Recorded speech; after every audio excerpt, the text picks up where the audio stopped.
Previously in Phaneroo.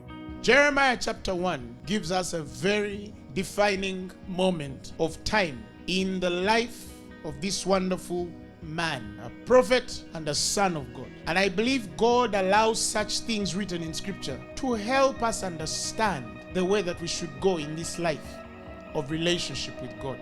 By the time God gives Jeremiah this reality, Jeremiah had all manner of insufficiency.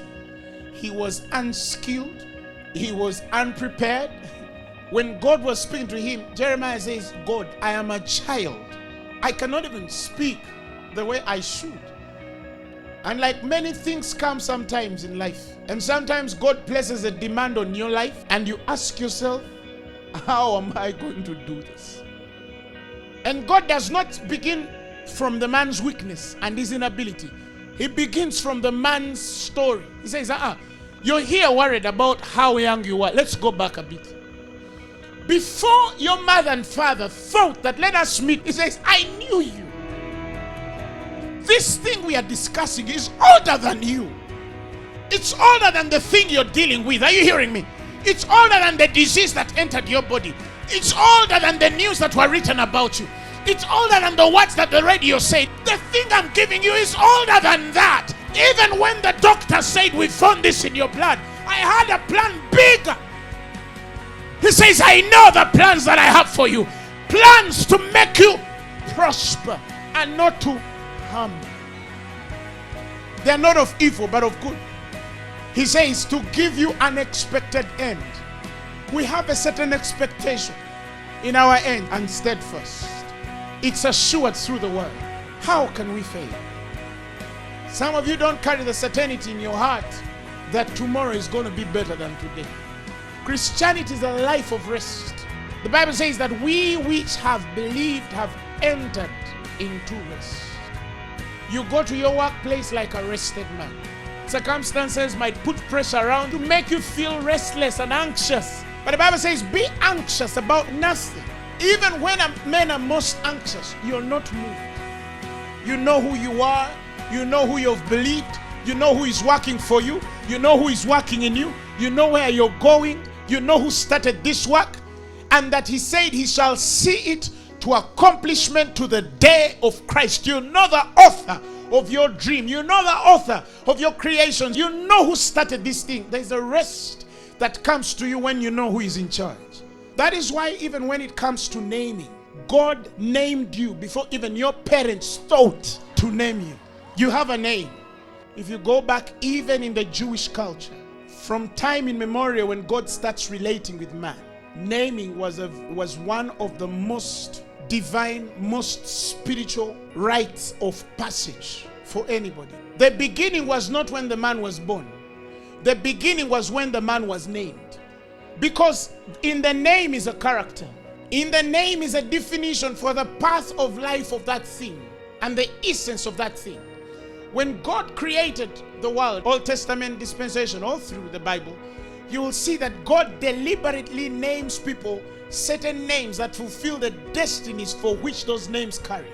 But he also spoke into the lives of these individuals the assignment and purpose for which they exist on the earth, way before they even came to being in the flesh. Isaac, in Genesis chapter 17 verses 19, before even the man is, God tells Abraham, Sarah thy wife shall bear thee a son indeed, and thou shalt call his name Isaac, and I will establish my covenant with him for an everlasting covenant, and with his seed after him. How can Isaac worry of the barrenness of his wife when God had spoken that there has to be a seed after him? When you understand these things, you stop worrying about your future. My mother told me she was pregnant, and the Lord told her, this one shall be a man of God. And when he's born, call him Grace. Now, a lot happened in the middle there. I fell sick, hit coma 3 times. But there was a word that existed before I was even knit in my mother's womb. It could not let me die in 2000.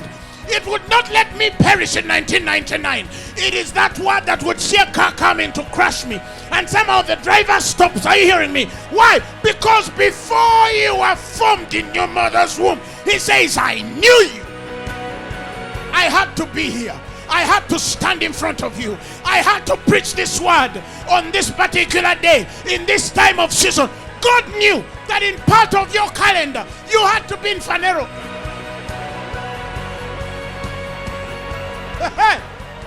Glory! And every word you've been hearing through these seasons, he knew that was the word for you. There's a reason why you're listening to this particular message. I knew what you wanted.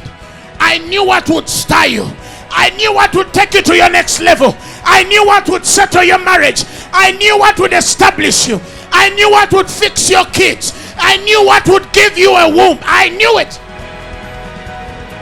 He says, for whom he did foreknow, he also predestinated. So, what is making you lose peace?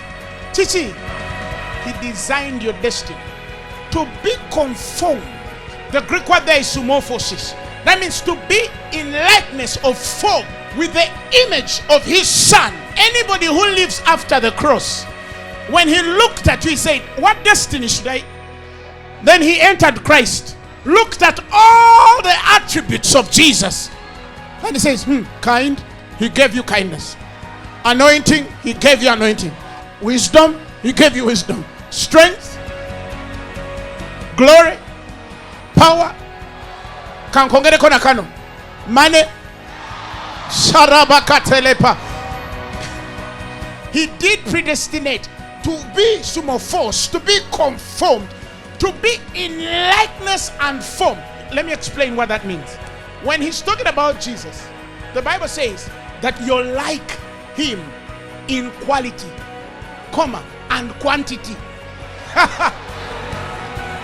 He found it no robbery to be equal in quantity and quality with God. That means everything God is and has.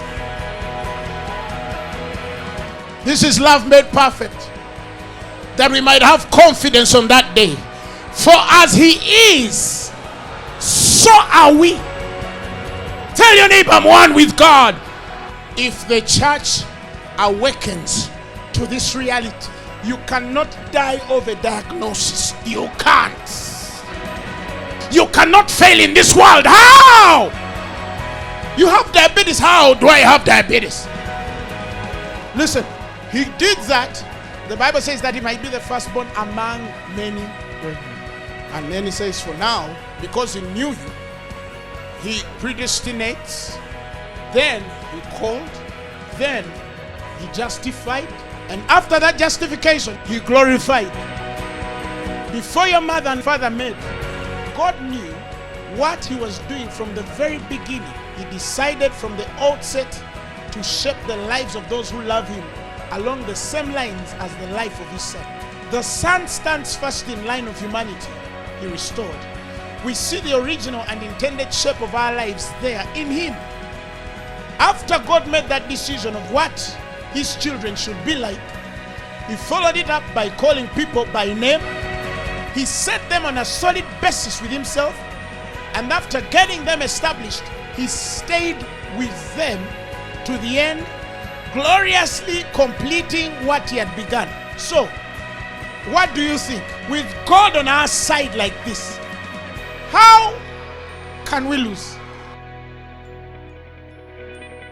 This sermon is now available on DVD and CD at Phaneroo Sales Table and Andrew Womack Bookshop.